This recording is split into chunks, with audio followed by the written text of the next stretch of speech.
pernilongos.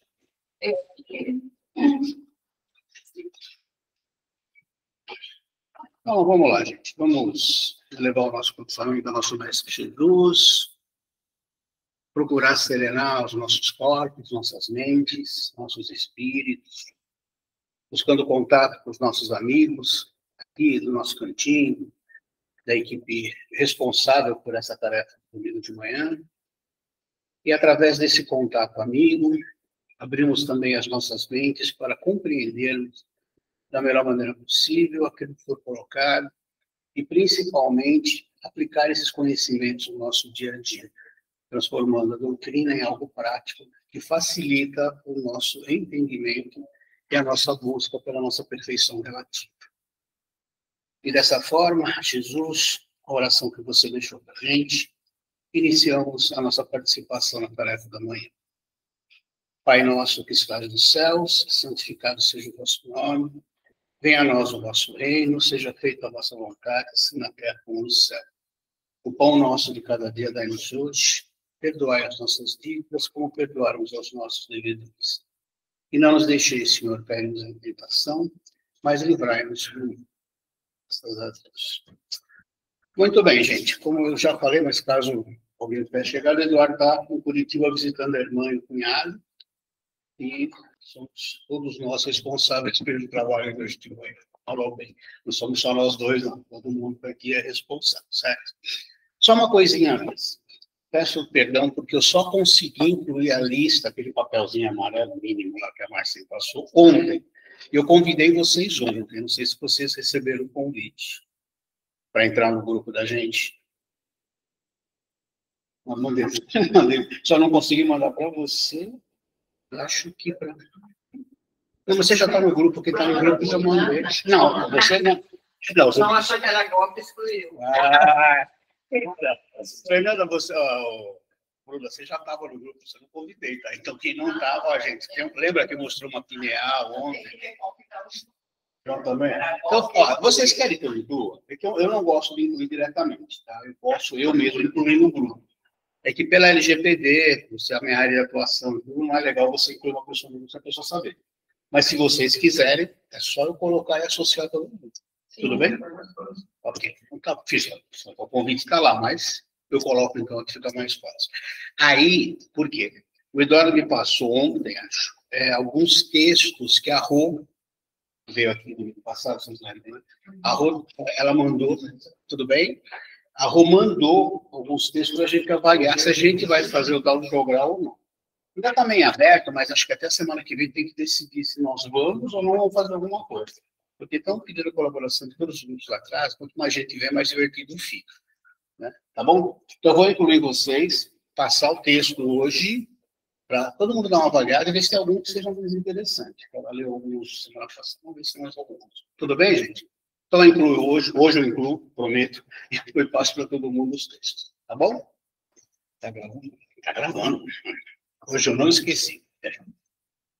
Ah, outra coisa, quem quiser que ligue agora é só falar, tá? Sejamos democráticos, mais alguém quer? Pode ligar. Ele está com 25.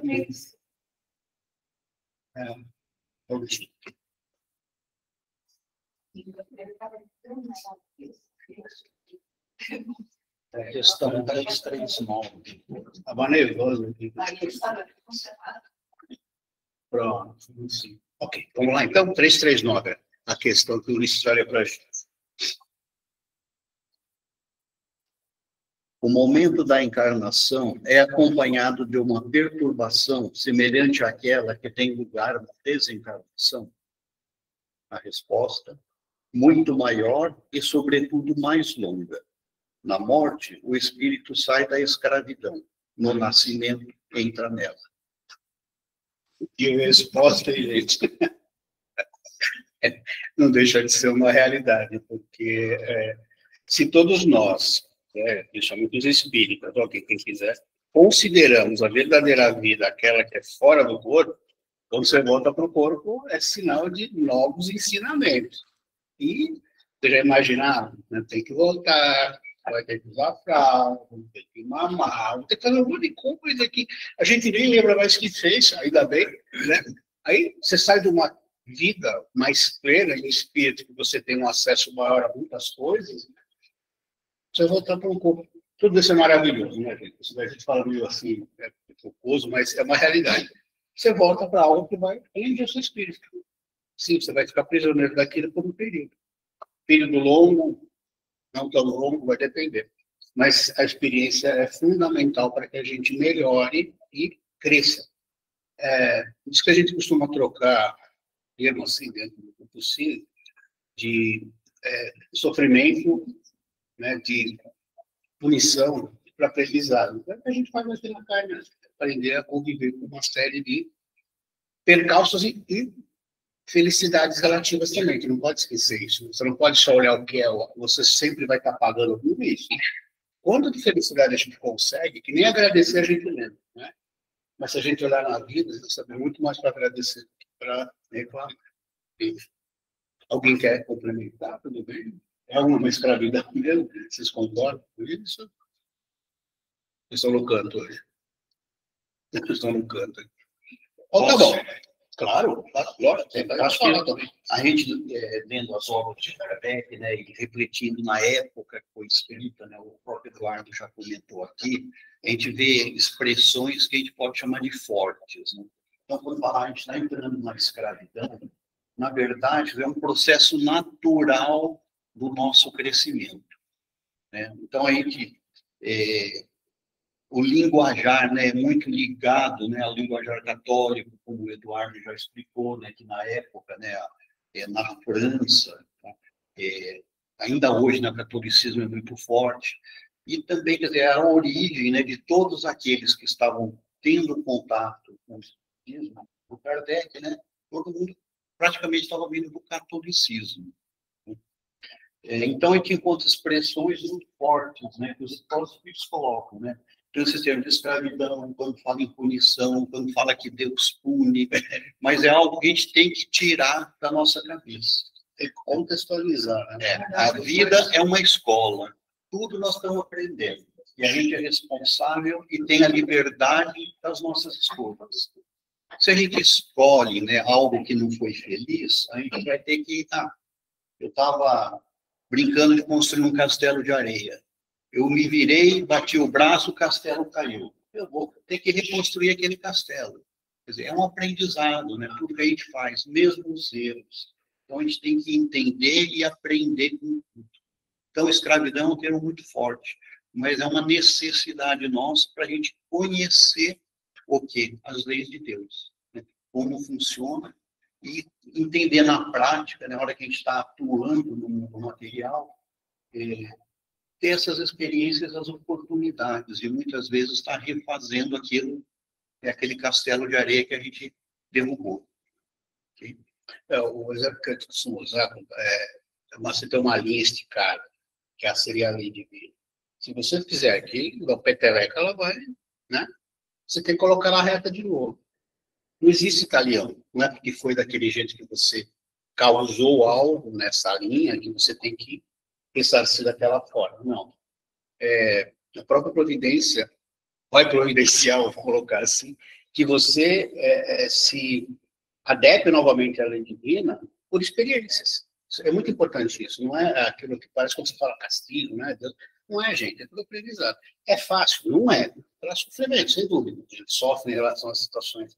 Mas se a gente conseguir tirar desse sofrimento algo que nos coloque, nos traga a dimensão da nossa necessidade de estar sempre conforme a lei divina, conforme os ensinamentos que a gente tem, sempre voltado para o bem, e nós já temos, teoricamente, condições, o nosso livre-arbítrio aqui, nessa sala, pelo menos, de discernir o que é bem e mal, é seguir aquilo. Se a gente seguir, nós vamos acertar. Entendeu? Dentro das nossas capacidades. E a gente tem o roteiro, né? Exato, está aqui. O roteiro está no Evangelho. E que você falou de escravidão, naquela época a escravidão existia no planeta mais do que hoje. Quando eles falam escravidão aqui, é porque eles estão falando ainda numa época que existe escravidão no planeta. Né? Não tão acentuada como décadas anteriores, mas você imagina a chave que o nosso planeta tem em relação a isso. Enfim. Tudo bem, gente? Deu para... Então, conta 304. 340. O instante em que o espírito deve se encarnar é para ele um momento solene. Realiza esse ato como uma coisa grave e importante? A resposta: é como um viajante que embarca para uma travessia perigosa e não sabe se encontrará a morte nas ondas que enfrenta. Então, não esquece a situação de Kardec. Aí tem 3 parágrafos aqui, Kardec esclarecendo. O viajante que embarca sabe a que perigo se expõe, mas não sabe se naufragará. É assim como o espírito. Ele conhece o gênero de prova às quais se submete, mas não sabe se sucumbirá. Da mesma forma que a morte do corpo é uma espécie de renascimento para o espírito, a reencarnação é uma espécie de morte, ou antes, uma espécie de exílio e de clausura. Ele deixa o mundo dos espíritos pelo mundo corporal, como o homem deixa o mundo corporal pelo mundo dos espíritos. O espírito sabe que reencarnará, como o homem sabe que morrerá. Mas, como este, ele não tem consciência senão no último momento, quando a hora é chegada. Então, nesse momento supremo, a perturbação se apodera dele, qual no homem em agonia. E essa perturbação persiste até que a nova existência esteja francamente formada. Os prelúdios da reencarnação são uma espécie de agonia para o espírito. A explicação do Kardec é bem interessante, né, gente? Porque ele fala logo na resposta, como o viajante que vai pegar um navio, não sabe se as ondas vão afundar esse navio ou não. Se ele vai conseguir chegar até o destino. E o primeiro parágrafo aqui chamou mais atenção, né? Assim como ele conhece o gênero das provas às quais submete, mas não sabe sucumbirá. Isso a gente tem falado desde o começo desse tópico aqui, né? Que não existe fatalidade, gente. Ninguém falou que a Bruna ia está aqui ouvindo sobre essa questão nesse dia, nessa data.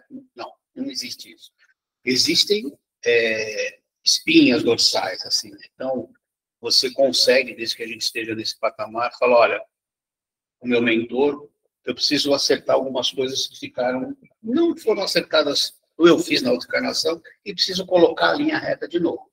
Então, seria importante que eu passasse por isso. Então, aí você monta um roteiro. E esse roteiro, ele vai ou não ser cumprido conforme milhões de variáveis que existem. Porque a hora que você está na carne, você esquece que você programou, normal, a hora que não assinou, mas assinou assim, né? Você não sabe, né? Você não lembra conscientemente, mas o espírito sabe. Só que essas variáveis, elas podem fazer com que essa rota monte, mas provavelmente, se você tiver um comportamento dentro do que se espera das leis que Jesus trouxe, você vai conseguir cumprir a maioria das coisas que você se propôs. Então, não existe a fatalidade de tal coisa vai acontecer tal dia. A única, realmente, é a morte, que a gente vai morrer um dia. Nasceu, vai morrer. Mas o resto, não. Tudo vai estar balizado por alguma coisa. E a gente vê, né, inclusive nas próprias colocações hoje das obras complementares, mudanças de rota, de encarnações que foram possíveis em função, às vezes, de um benefício para aquele espírito, ele teve uma extensão, porque precisava acabar de cumprir, enfim. O que ele está dizendo aqui é, quando a gente vem para cá, ele não sabe se vai cumprir tudo aquilo que a gente fechou, né? Porque falar é muito fácil, né? Agora você chegar a cumprir é mais difícil, né? E daí, essa colocação de não saber, realmente deve ser muito difícil para o espírito, agora que ele vai voltando. Aqui, dá a impressão que não há uma preparação, né? Do jeito que ele fala. Mas a gente vê nas obras complementares, no André Luiz, que toda a reencarnação passa por um processo de preparação, os pais, quem vai recorrer. O Eduardo usa muito o Segismund, né, da reencarnação dele, tem todo um processo. Também não é uma coisa assim, você vai reencarnar amanhã, não é desse jeito, não, tem toda uma preparação. Tirando aqueles que têm a necessidade, né, encarnação solo, assim por diante. Mas se a gente já tiver na condição de participar, a gente vai estar tentando acertar.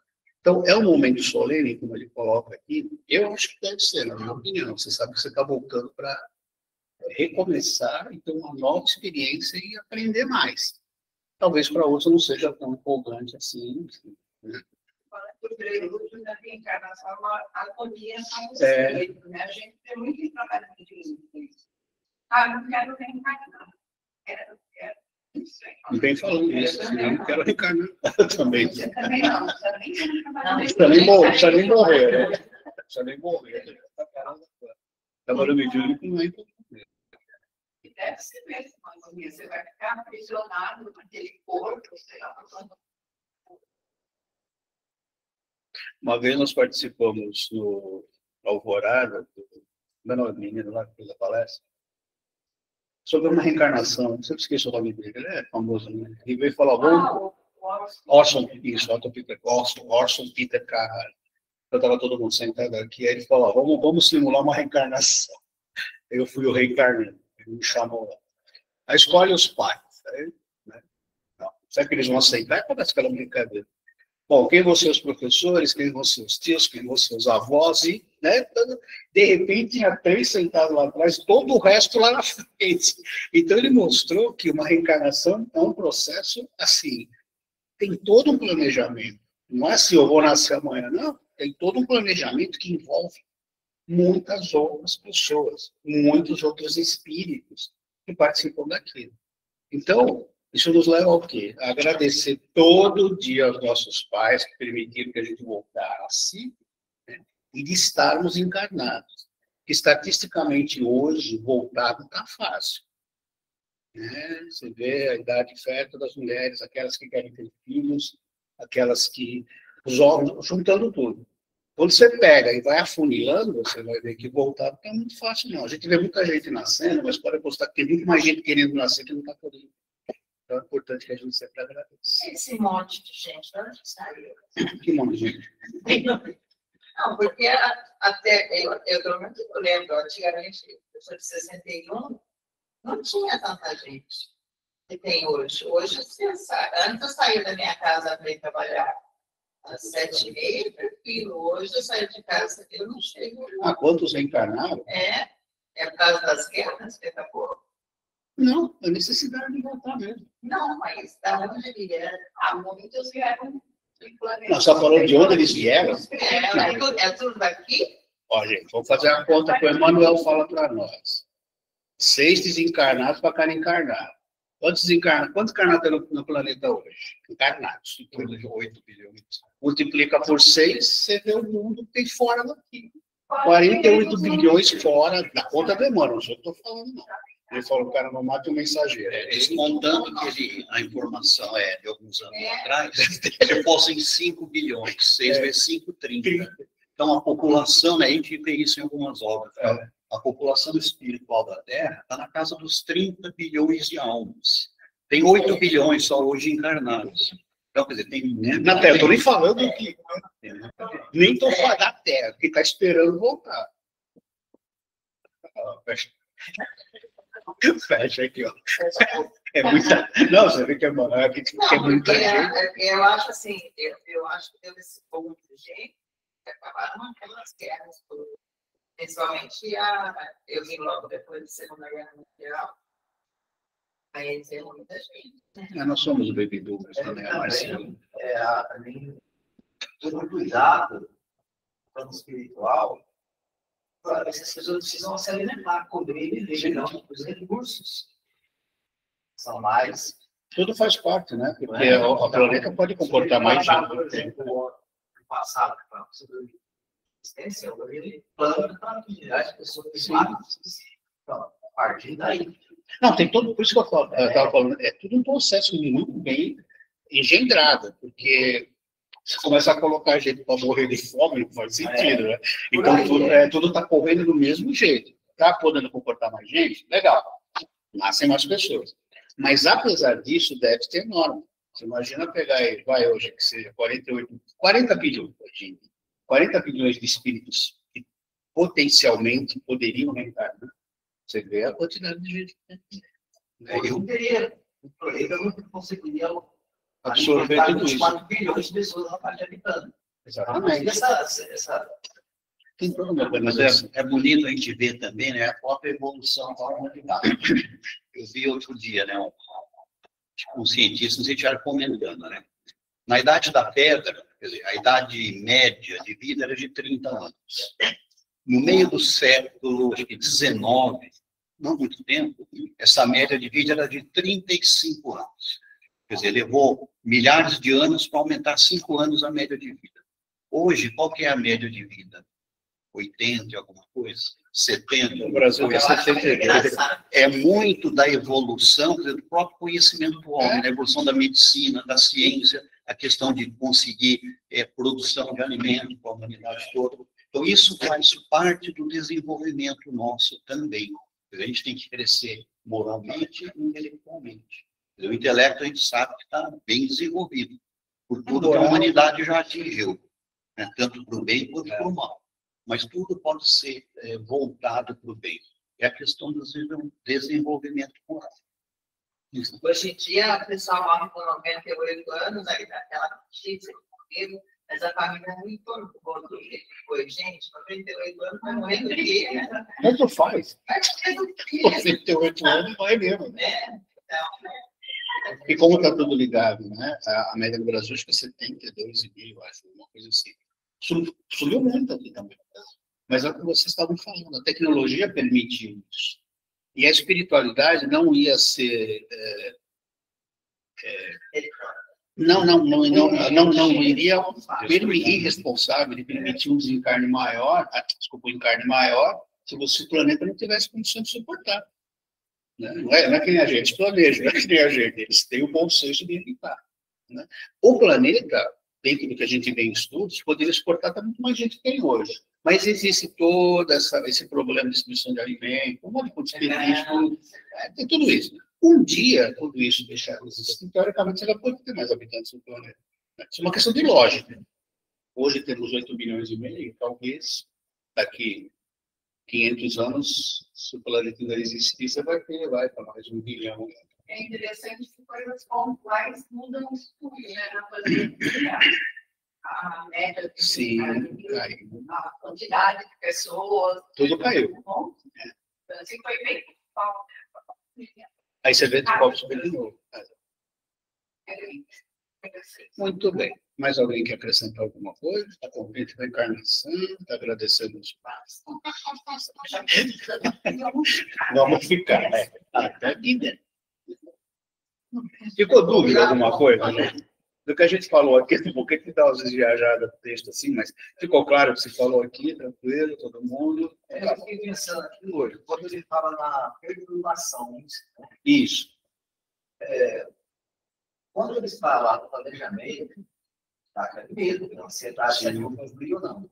Mas quando ele entra no processo vamos colocar, de gestação, nesse instante, o espírito já não tem mais consciência, pelo menos, né?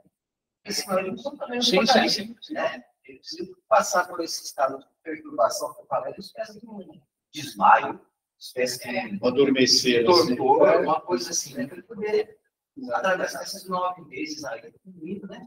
Então, a gente lê também que espíritos que têm uma evolução maior, eles conseguem até, durante a gravidez, ter uma certa lucidez. A maioria supõe que não. Né? Mas é muito interessante que cada caso é um caso. Você não pode bater que todo mundo é igual, porque não funciona. Cada um de nós vai ter um processo. Você vê, a gente está lendo aquele livro à noite, domingo, Um Mundo Maior, tem um caso de uma moça que é uma história bem triste, mas ela quer provocar o aborto porque não quer aquele filho. Tem todo um processo social até no meio. E o espírito percebe o que está acontecendo. Então, apesar de tudo, ele como se estivesse desperto, ele fica ali, ele implora para que não acontecesse. Então, você vê, a coisa ela foi quarto, quinto, não, já estava bem adiantada a gravidez. Então, você vê que o espírito desperta nesse momento e implora para que ela não faça. Então, não está ali no torpor, ele está pedindo para que aquilo não seja feito e ela não ouve e acaba provocando.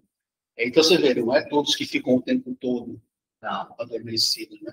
E você vê a coisa tão grave que ele volta e acho que era o inimigo dela, né? Alguma coisa assim, né? Se não me engano. É isso, né? É isso. Eles não eram afins, isso, só que aí provoca uma obsessão muito maior. Então, é muito interessante, as coisas são... tudo isso para mim, no meu ponto de vista, é absolutamente lógico. Você tem regras e leis que regem tudo isso. Nada é o acaso. Tudo vai acontecer conforme um script que já está, com as suas variáveis, obviamente, mas tudo dentro de outros. Tudo bem, gente? Cansado de ouvir a voz de vocês hoje. Ninguém quer falar? Vamos lá. Ainda na 340, no finalzinho, os prelúdios da reencarnação são uma espécie de agonia para o espírito. O que pode deixar a gente agoniado? A gente pode ficar na agonia porque eu vou ter que fazer alguma coisa. Será que eu vou conseguir? Será que vai dar certo? Então, isso me traz agonia. O espírito ele ainda tem alguma lucidez do processo reencarnatório dele. Agora, eu posso estar agoniado também porque eu sei que eu tenho compromissos fortes e que eu vou ter que assumir algumas tarefas ou atividades ou responsabilidades, e isso me traz essa agonia. Eu estou com medo daquilo que eu vou ter que enfrentar.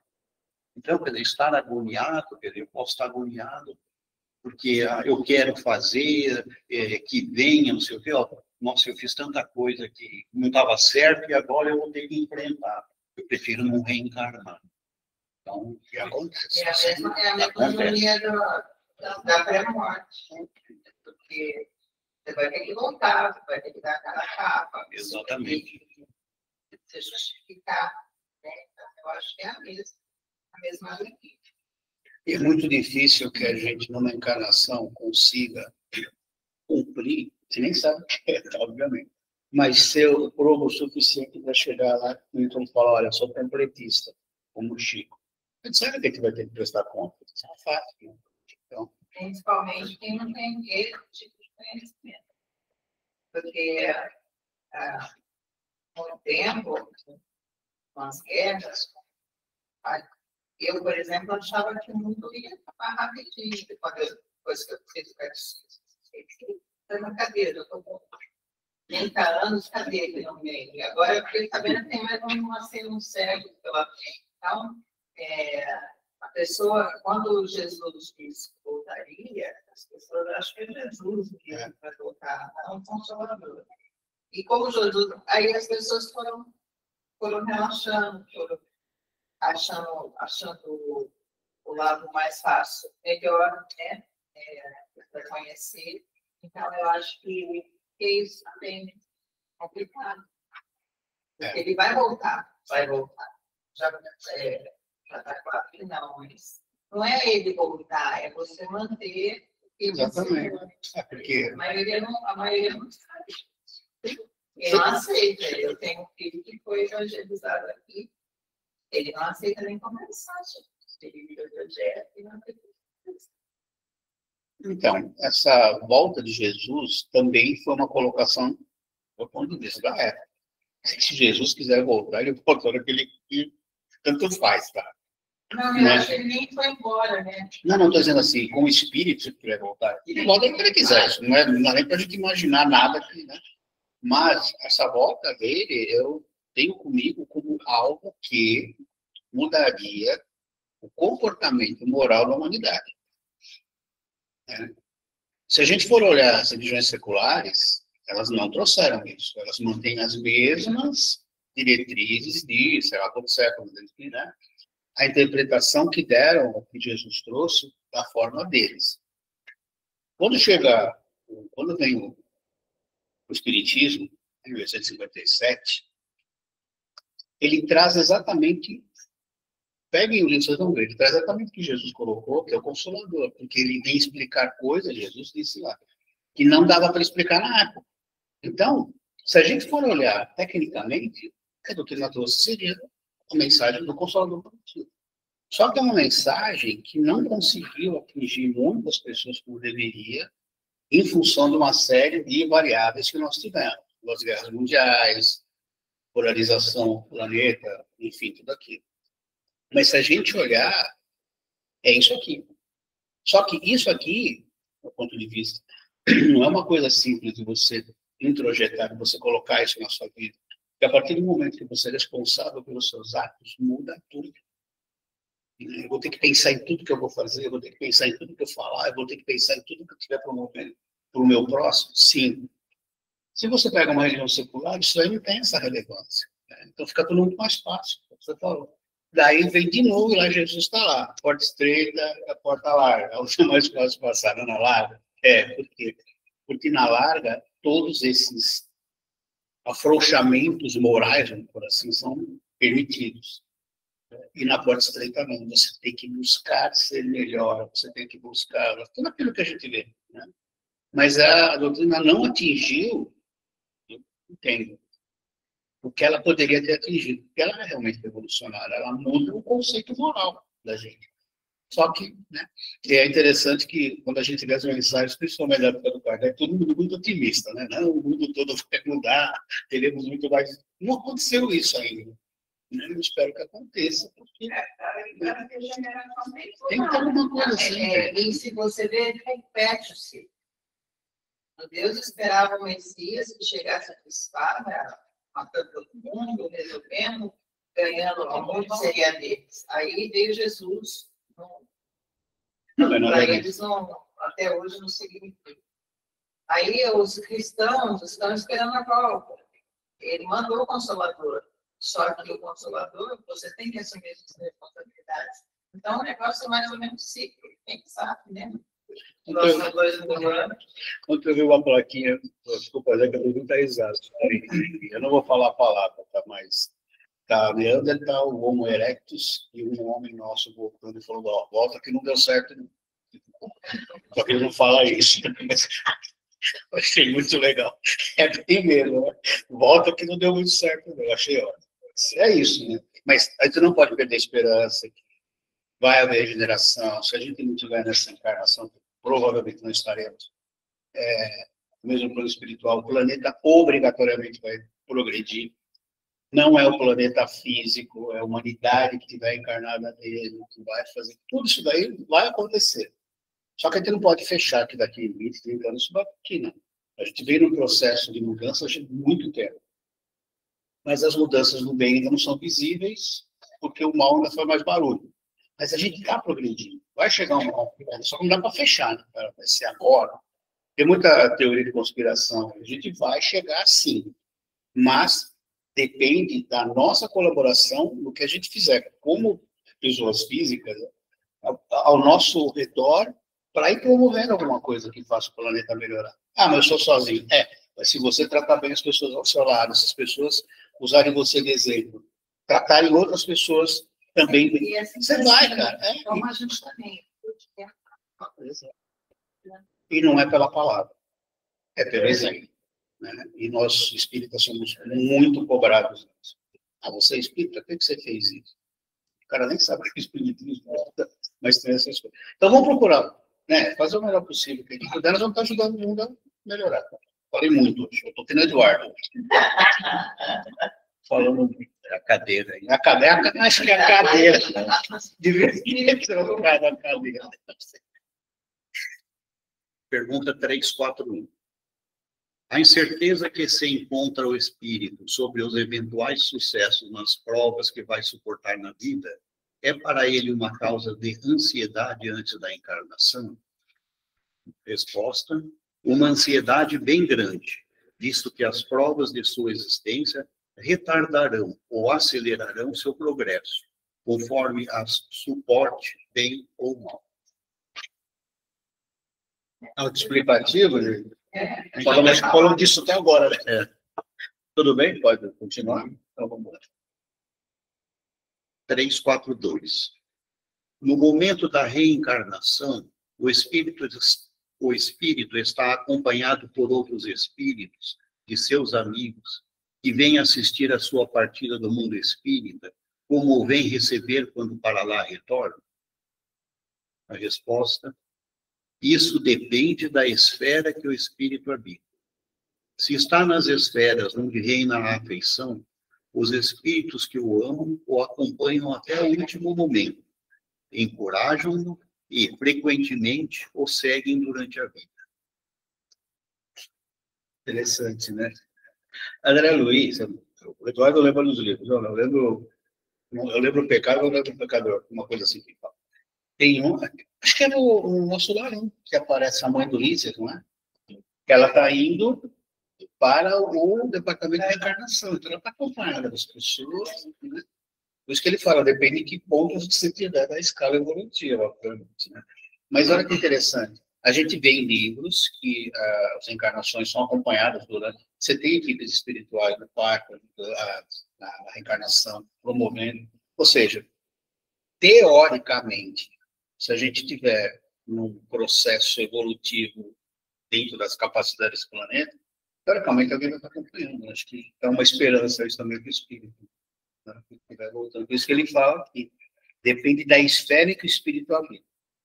Se você tiver num ponto, num processo onde não haja essa harmonia, com certeza você não vai ter esse tipo de companhia, desse acompanhamento. A gente entende assim, né? Que se você já tiver em condições de ter amigos do plano espiritual que te acompanham, ele não está lá assim.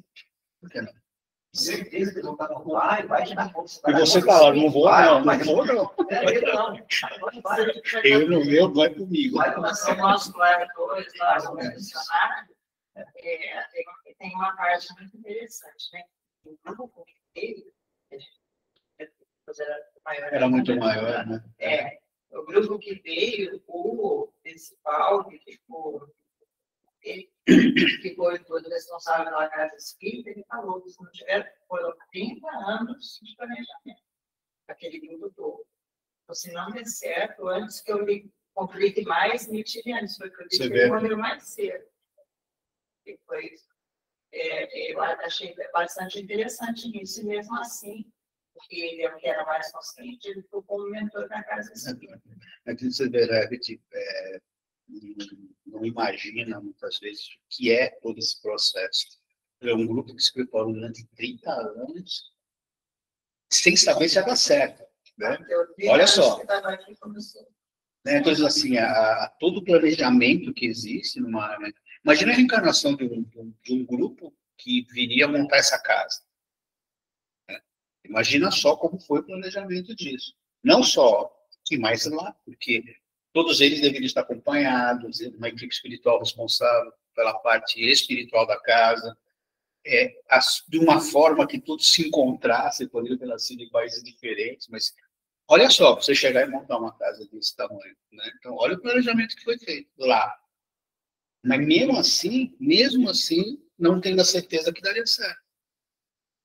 É uma coisa, quando a gente olha, nós olhamos, encarnado aqui, vai ser quase 70 anos, tudo bem. Cara, para chegar onde nós estamos hoje, quanta coisa foi movimentada lá, continua sendo movimentada hoje. Né? Tudo acontece para que nós estejamos indo para frente. Sem dúvida. Você não perde a sua... Não, você não perde. Você é uma obra...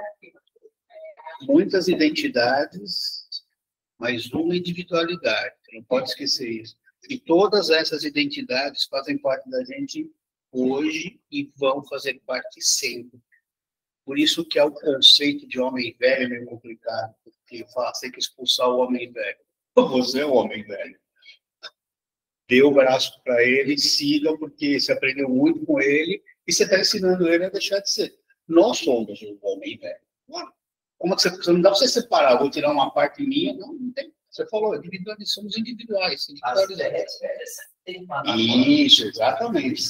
Mas mesmo nesse período de homem velho, tem coisa boa, né? Que você aproveitou. Né? Então, nunca esqueçamos isso, que é fundamental. Somos individualidades. E temos milhões de identidades aí, todas elas acumulando essas experiências, e o nosso espírito vai carregar isso pela imortalidade. Essa cadeira está complicada, falando muito. Gente, mais alguma dúvida disso aqui? Tudo bem? 343. Vamos então. Os espíritos amigos que nos seguem durante a vida são algumas vezes aqueles que vemos em sonho, os quais nos testemunham afeição e que nos apresentam e que se nos apresentam sob aparências desconhecidas. Resposta: muito frequentemente são eles. vem vos visitar como ides visitar um encarcerado. Simpático. Cigarro. Para cigarro, não, a gente tem que contextualizar, não, mas, quer dizer, naquela época estavam comparando a gente no cárcere mesmo, uma coisa bem assim. Não, exatamente. Não, mas eu acho interessante as comparações. É que tem que, provavelmente, é uma comparação que era válida naquela época. Hoje a gente sabe que não é, mas assim, é interessante até. Eles são bem diretos. Assim. Concorda com isso? Quem que já não sonhou, né? Os espíritos, às vezes, mesmo aqueles que a gente conhece, se aproximam de outras formas. Fundamental. Todas as ligações emocionais do bem, do mal também, vou pensar no bem, que nós criamos enquanto identidades, elas permanecem. Uma das coisas que a gente fala muito no trabalho mediúnico aqui é isso. Você não vai perder, você não perde as ligações. Aquilo de bem que você criou, aquele que foi seu pai um dia, hoje pode ser seu enfim, isso daí não tem espaço com a morte, não, continua existindo. E é uma esperança grande para a gente também, porque o que adiantaria formar um laço de todos nós aqui, se na morte tudo isso se fizesse? Faria sentido? Não. Então, que legal que a gente pode formar esses laços e mantê-los pela imortalidade. É um esforço importante. Eu tinha muito medo de qualquer hora, mas do jeito que eu não coloquei, sabia o que explicava. Mas eu tinha realmente muito medo. Com meu irmão. Aí eu tive um sonho, uma conversa, não sei, onde um senhor muito simpático, uma energia muito gostosa, me mostrou em cima de um aparador de mármore, ou mármore ou algo branco, não sei. Aí eu me vi morta na terra encarnação. E eu falei para ele, isso quer morrer? Ele falou, só isso. E aí eu acordei, ou despertei, não sei, para mim foi uma vivência. E é uma pessoa que eu lembro a fisionomia ou perfeição, e não é ninguém que eu conheço. Então, deve ser algum amigo do lado de lá que tem me ajudar. Talvez eu tenha morrido muitas vezes de forma traumática, ou enterrada aqui, sei lá. Será muito. Fábio, você quer falar? Você ligou a câmera? Tomei um susto com você aqui, não? Tá bom. Não, foi sem querer, desculpa. Tá bom. Não, fica tranquilo, pode deixar aberta.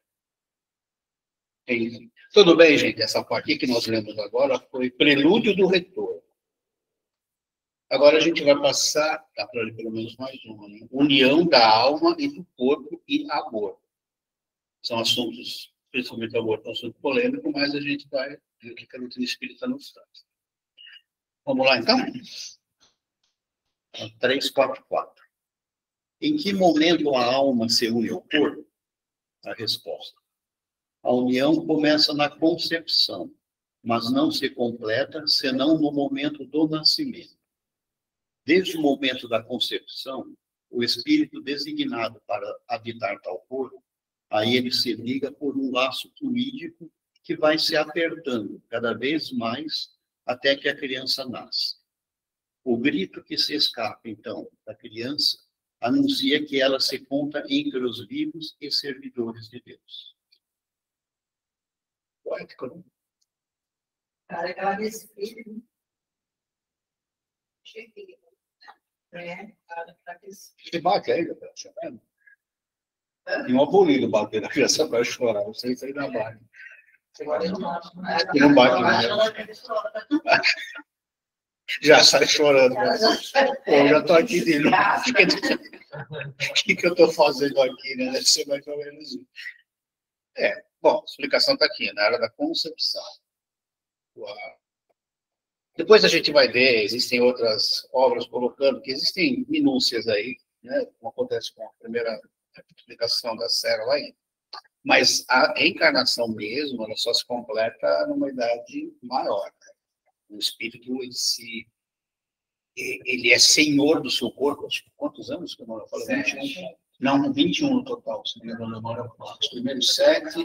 Aí você tem a segunda, o Emmanuel falou, não é nada de cabalístico nesses 7 anos. O Emmanuel está falando.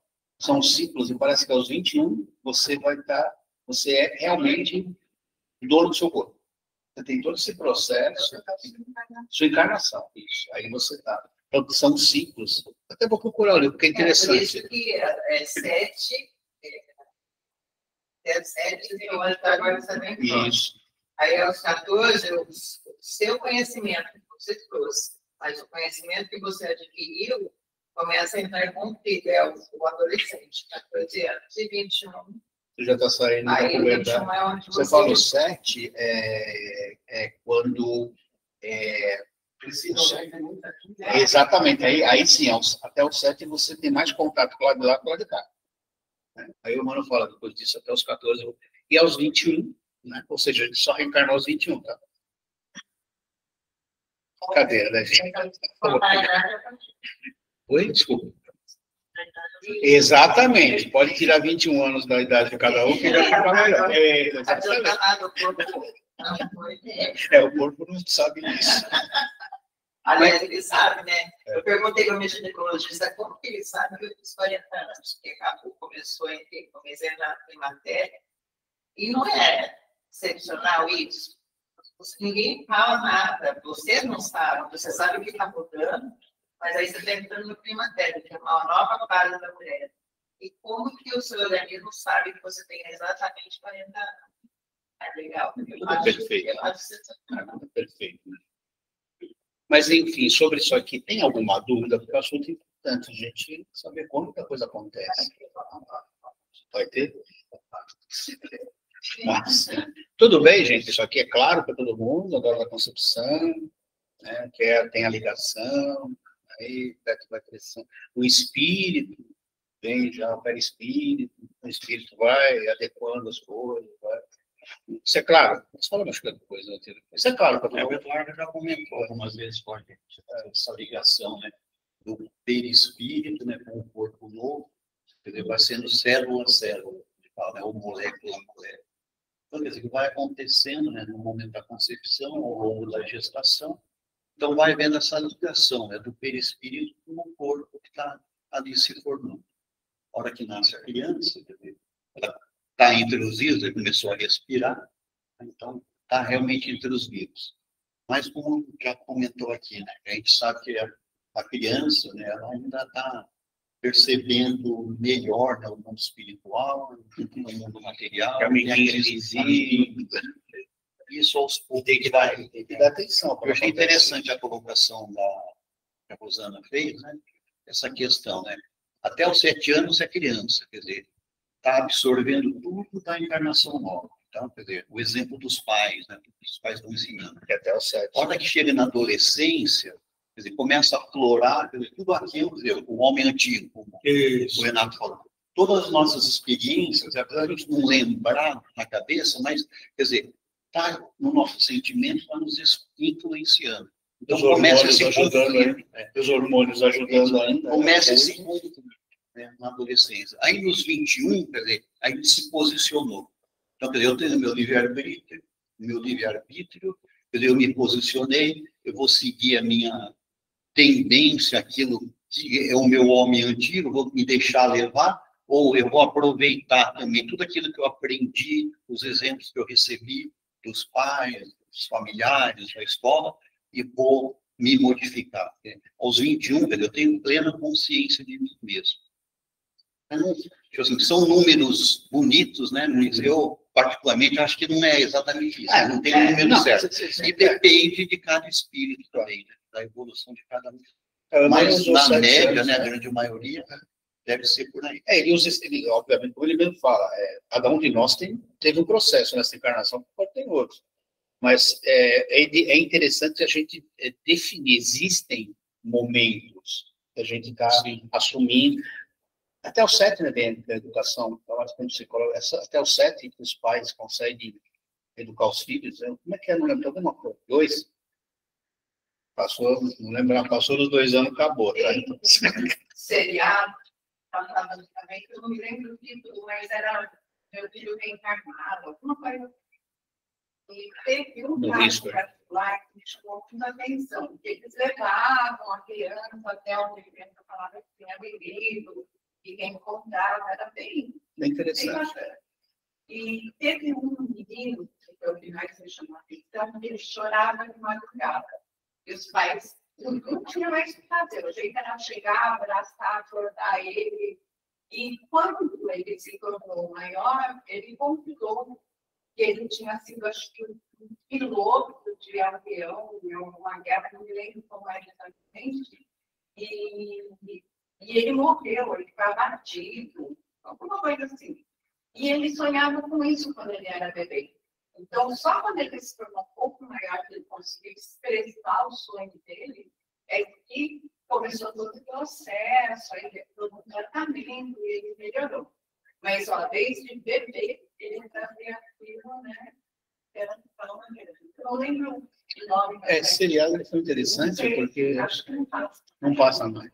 É interessante que eles tinham 2 temporadas. Sempre nos Estados Unidos, acontecimento, e eles traziam a história, aí eles reproduziam com atores, e mostravam mesmo, assim, tipo, o cara tinha morrido com um tiro, né, não tinha marca. Então, são formas de você comprovar a reencarnação, principalmente nos países que não acreditam naquilo. Para nós, falar de reencarnação, velho, você vai falar. Mas, então, lá eles mostram, eles colocavam sempre, eram famílias mais voltadas ao protestantismo e tal. Então, aí você vê a mudança dos pais, tem a coisa que não. O cara fala, teve um que ele fala de um avião, um Furtus P-40, que ele estava no Saratoga, que era um porta-aviões.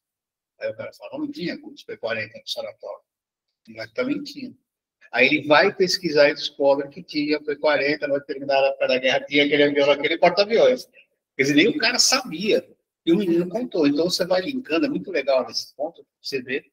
E tem pais que não aceitam, e alguns não. Mas enfim. Teve um filho da mãe, que a mãe mandava ele sair do escritório, ele falava assim, quando você era minha filha, eu nunca te mandei sair daqui, porque foi um caso de morreu por um tiro e ele reencarnou imediatamente, o pai cuida. E ele foi filho da primeira, que era a filha dele. E ele falou, quando ele falou isso, ela chamou a atenção. E ele ainda citou que o cachorro, tal, não sei o que, sempre estava lá com eles. A cara dos pais. Então, a cara da mãe, e era, acho que evangélico, protestante. Vamos ler mais uma? Só não pode dar dúvida. Vamos lá. 3, 4, 5. A união entre o espírito e o corpo é definitiva a partir do momento da concepção? Durante esse primeiro período, o espírito pode renunciar em habitar o corpo designado? Resposta. A união é definitiva no sentido que um outro espírito não poderia substituir aquele que está designado para esse corpo. Porém, como os laços que o prendem são muito fracos, rompem-se facilmente. Podem romper-se pela vontade do espírito, que recua diante da prova que escolheu. Nesse caso, a criança não vive. Para a gente reler essa semana que vem, né? Porque isso vai dar muita discussão. Não sei o que vocês acham, porque pode. Nós temos exemplo da família. Nós caso que a mãe foi para a consulta do 8º mês, estava tudo bem. Daí, uma semana, ela não sentia mais o bebê mexer. Ele não podia mais se importar. Vou voltar nessa, né?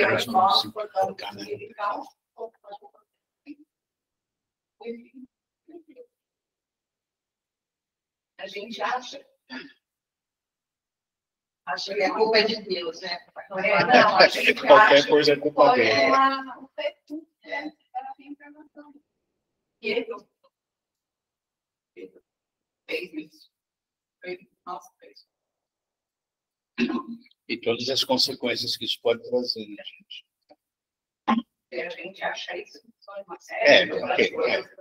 Mas assim, é uma realidade. De repente, o cara pipoca lá e fala, não gosto mais, e pode provocar.